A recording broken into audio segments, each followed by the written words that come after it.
Bonjour et bienvenue pour la correction de l'activité sur l'arbre de parenté des primates. Vous aviez un tableau de caractères tout pré-rempli qu'il fallait utiliser pour construire la classification emboîtée d'abord et l'arbre de parenté ensuite, donc des 5 espèces proposées. Vous avez été quelques-uns à être perturbés par la deuxième et la quatrième colonne. Comment une espèce peut-elle être capable d'une bipédie de manière occasionnelle et comment la bipédie peut-elle en même temps être permanente? Il est évident que, dit comme ça, c'est un petit peu troublant. En fait, vous vous rappelez, on a parlé d'une dimension chronologique que l'arbre de parenté montre bien, alors que la classification emboîtée la montre moins bien. Cette dimension chronologique ici, vous vous en rendrez compte, comme l'ont fait tous ceux qui ont réussi l'exercice, que la bipédie a été d'abord occasionnelle, et pour un groupe d'espèces, elle est devenue permanente. Voilà. Donc, ça se verra plus clairement sur l'arbre de parenté, mais c'était pas complètement illogique. Alors, je vais faire une correction à partir des travaux que j'ai reçus. Alors, allons-y. Alors, j'ai reçu ça, qui est plutôt pas mal, si ce n'est que, vous le savez, j'ai assez râlé en 6ème à ce propos, une boîte, ça a 4 bords, donc les bords qui sont collés les uns aux autres, du coup c'est plus des boîtes. Donc là, le problème c'est les boîtes, qui ne sont pas des boîtes. Il manque aussi il y a aussi une erreur à ce niveau-là. Le cerveau pissé, il a déjà été mis, donc ici c'est pas le bon caractère qui a été mis. Donc là, il y a des choses à reprendre. C'était bipédie permanente, sans doute faute d'inattention. Un autre travail. Alors là, les boîtes sont pas mal, mais il y a un problème au niveau des espèces. Déjà, le macaque n'a pas eu droit à son nom dans la classification emboîtée, c'est dommage. Ensuite, les noms des espèces sont parfois notés plusieurs fois.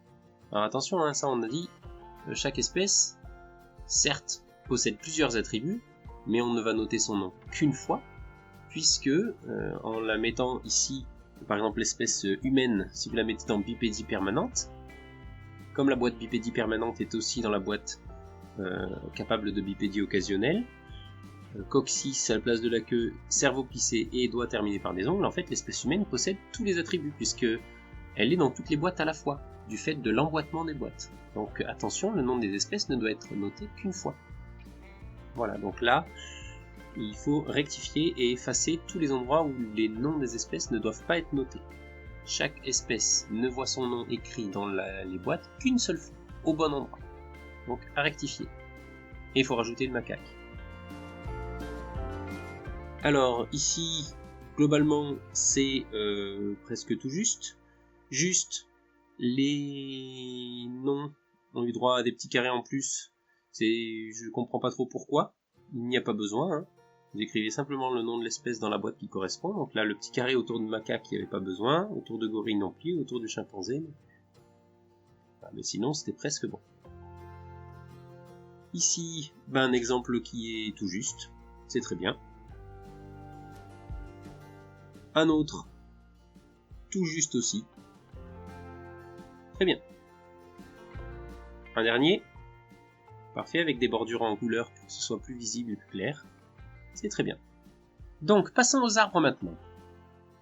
Alors, j'ai reçu ceci, qui est pas mal. Globalement, c'est correct, c'est assez complet. Donc, premier attribut à apparaître chronologiquement, on part du bas, donc les doigts terminés par des ongles, ce qui veut dire que toutes les branches qui sont situées au-dessus de ce point sont des branches qui émanent des espèces qui ont cet attribut, ce caractère, donc c'est bon. Donc le macaque a une branche à lui qui part à ce moment-là parce qu'il a des doigts terminés par les ongles, mais il n'est pas sur la branche qui part à droite, sur laquelle apparaissent les attributs coccyx à la place de la queue et cerveau plissé. Ça c'est bien. Ensuite vous avez la branche du gorille qui part à gauche, vers le haut. Il possède donc ces 3 attributs. Vers la droite vous avez une branche où est marquée l'apparition de l'attribut bipédie occasionnellement. Donc toutes les espèces qui vont être sur cette branche ont cet attribut, ce caractère. Vous avez le chimpanzé qui a sa propre branche et une branche qui part à droite avec l'apparition d'un caractère, la bipédie permanente. Et à droite de ce point, vous avez donc les deux branches homme et l'australopithèque. La branche de l'australopithèque, c'est pas bien clair.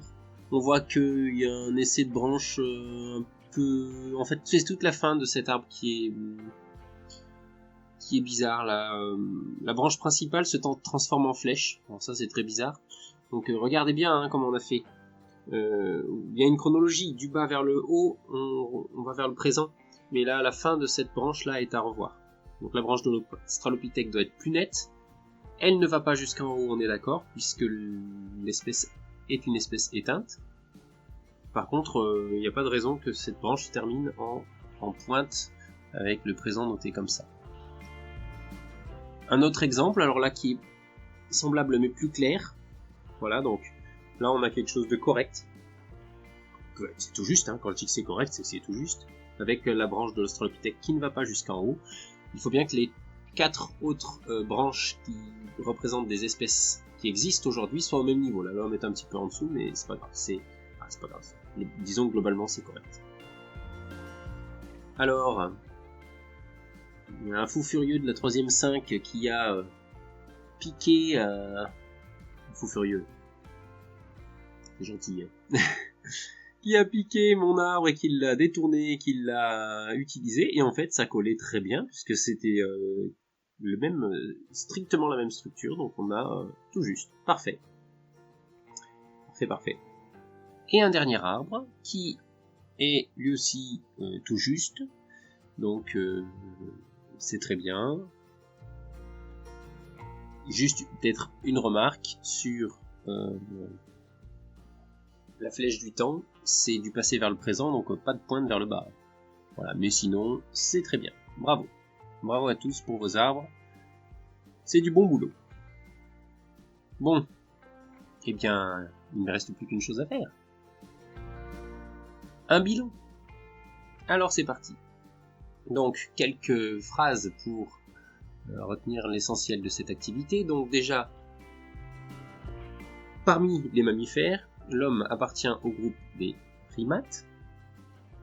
Donc, vous avez vu qu'on peut posséder plusieurs attributs à la fois, plusieurs caractères à la fois, donc c'était le principe de la classification emboîtée, et des caractères apparaissent successivement au fil de l'évolution, et donc chaque espèce possède plein de caractères. Et il y a plein de caractères qui sont utilisés pour définir des groupes. Donc les espèces appartiennent souvent à plusieurs groupes à la fois. Donc l'homme appartient au groupe des mammifères, mais également au groupe des primates. Il partage donc avec tous les primates des caractères communs, notamment les ongles. Oui, les ongles sont un caractère propre au groupe des primates. Si nous possédons tous ce caractère, c'est que nous l'avons hérité d'un ancêtre commun. Quand on parle d'un ancêtre commun, ce n'est pas un individu, mais bien une espèce, en fait, une espèce ancestrale, qui est assez proche dans le temps. Quand on dit assez proche, on est d'accord qu'on est sur de la dizaine de millions d'années, au moins. Enfin, quand je dis la dizaine, c'est sur c'est l'ordre de grandeur. On est sur plusieurs dizaines de millions d'années.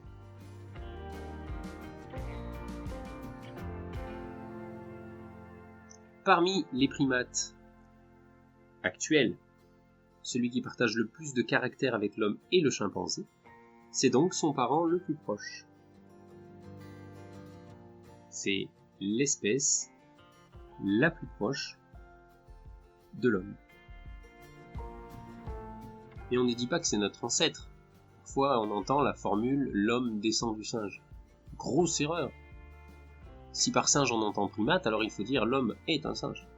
On dira « l'homme est un primate », parce que le mot singe en science n'a pas un sens très précis. Donc l'homme est un primate. Si par singe on entend chimpanzé ou gorille, alors non, on ne descend pas des chimpanzés ou des gorilles. on est un primate. Nous sommes très apparentés aux chimpanzés, avec lequel nous partageons un ancêtre commun assez récent. Et quand je dis assez récent, c'est il y a environ 7 millions d'années. 7 millions d'années, ce sont les fossiles qui nous donnent cette information.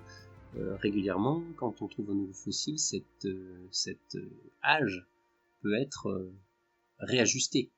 Pour le coup, ça dépend vraiment de nos connaissances en termes de fossiles. Peut-être qu'on trouvera un jour un fossile qui permettra de réajuster cet âge à 8, 9, 10 millions d'années, ou peut-être moins.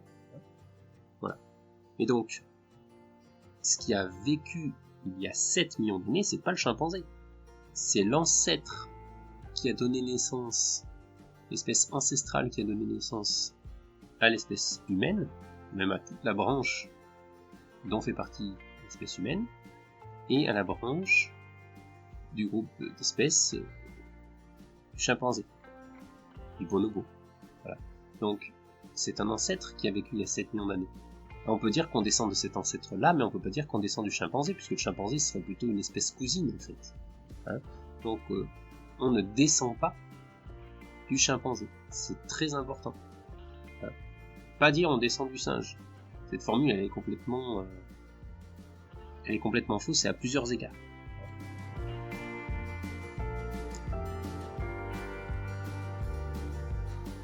Le groupe des espèces du genre Homo est très fourni. Il y a Homo sapiens, l'espèce à laquelle nous appartenons tous, mais il y a d'autres espèces d'hommes qui ont existé et qui n'existent plus aujourd'hui, les Australopithèques, Homo erectus, Homme de Néandertal, etc. Vous avez ici une frise qui vous représente toutes les espèces, les principales espèces du genre, on va dire humain au sens large, de Toumaï jusqu'à Homo sapiens. Donc vous voyez que chaque barre représente une espèce, sa largeur représente le temps durant lequel cette espèce a existé. Tout à droite, vous avez le présent. Donc vous voyez que Homo sapiens existe aujourd'hui, puisqu'elle atteint la barre verticale qui est tout à droite. On a d'autres espèces qui ne l'atteignent pas et qui ont disparu il y a peu de temps. Enfin, il y a peu de temps, façon de parler, hein. Plusieurs dizaines de milliers d'années, souvent. Donc on voit l'homme de Néandertal, l'homme de Flores, Homo floresiensis, qui sont les deux espèces d'hommes qui ont disparu le plus récemment. Vous voyez que les espèces, donc ces grandes barres bleues, sont reliées par des petits traits bleus qui indiquent qu'une espèce, par exemple ici Homo floresiensis, dérive d'Homo erectus. En tout cas, on pense que l'homme de Flores est apparu à partir d'une population d'Homo erectus. Donc c'est important ça, parce que ça indique bien que une espèce n'apparaît pas à partir de rien. Une espèce apparaît à partir d'une espèce préexistante. Voilà. Donc, c'est à ça qu'on va s'intéresser dans la prochaine activité. C'est à comment une espèce apparaît. Donc vous pouvez noter la suite, grand 5. Et la fiche 4 est dans les pièces jointes. Elle sera faite à partir d'une vidéo que je vous laisserai consulter en ligne à partir du lien fourni. Voilà.